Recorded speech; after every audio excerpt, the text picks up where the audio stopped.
Olive వ్లాగ్స్కి స్వాగతం. ఈరోజు మన ఫ్యామిలీ మెంబర్స్తో నేను షేర్ చేసుకోబోయే రెసిపీ వచ్చేసి తలకాయ మాంసం పులుసు అండి. ఇది నేను చేయట్లేదు, మా సిస్టర్ రమణి అయితే చేస్తుంది.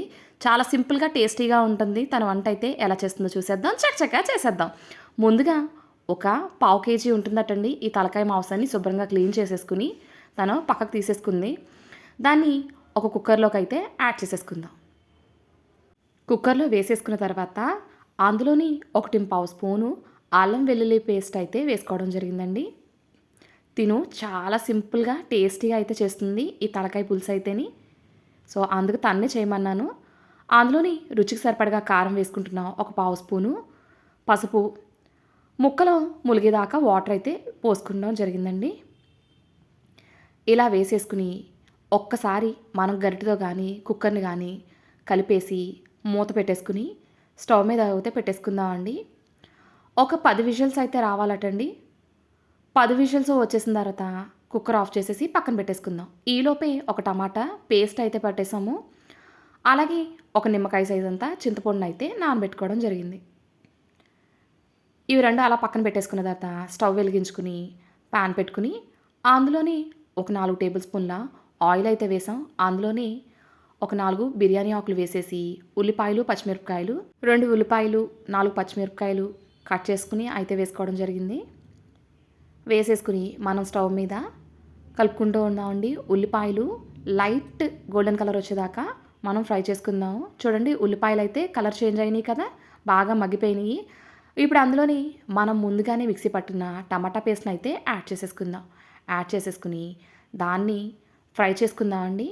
టమాటాల్లో నుంచి నూనె బయటికి రావాలి, అందాక ఫ్రై చేసుకోవాలి. ఈలోపే మన కుక్కర్ ప్రెషర్ అంతా పోయిందండి. మూత ఓపెన్ చేసి చూస్తే ఇలా ఉంది.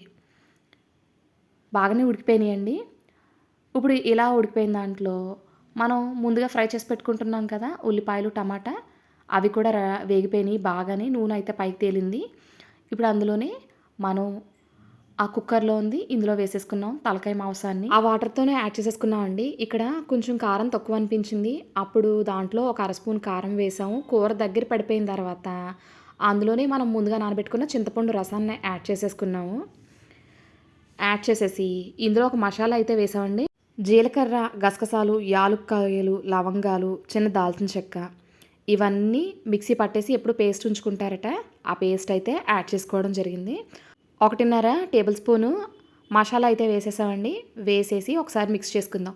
మీలో ఎవరైనా కొత్తగా వ్యూ చేస్తుంటే లైక్ చేయండి, షేర్ చేయండి, సబ్స్క్రైబ్ చేసుకోండి, పక్కనే ఉన్న బెల్ ఐకాన్ని నొక్కండి. చాలా సింపుల్గా టేస్టీగా ఉంటుంది తన చేతి వంట అయితే, అందుకని మీతో షేర్ చేయడం అయితే జరుగుతుందండి.